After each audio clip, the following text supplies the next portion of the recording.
સુરતમાં ₹30 લાખનો હાઇબ્રિડ ગાંજો ઝડપાયો છે। સારોલી પોલીસે બાતમીના આધારે ગાંજો ઝડપી પાડ્યો હતો। પોલીસે ગાંજાની સાથે આરોપી કેનિલ પટેલની પણ ધરપકડ કરી છે। અક્ષય સોની આ ગાંજો પકડાયો હોવાની વાત સામે આવી છે। મુંબઈથી આ ગાંજો મંગાવવામાં આવ્યો હતો। પોલીસે વધુ તપાસ હાથ ધરી છે।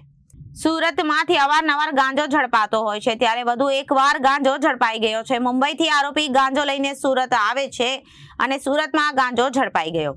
આરોપી કેનિલ પટેલે ગાંજાની ડિલિવરી લે છે અને તેને ઝડપી લેવામાં આવ્યો છે।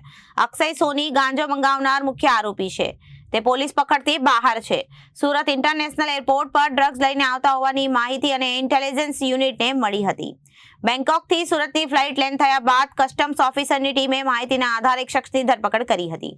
પૂછપરછ દરમિયાન તે તામિલનાડુનું હોવાનું જાણવા મળ્યું છે। ગાંજાની ₹30,000ની અંદાજે બજારમાં કિંમત 2.8 કિલોના હાઇડ્રોપોનિક વીટ્સ તરીકે ઓળખવામાં આવે છે। કસ્ટમ વિભાગે આરોપીની ધરપકડ કરી કાયદેસરની કાર્યવાહી હાથ ધરી છે। Reporter Arvind Rathod, Janadesh news, Surat.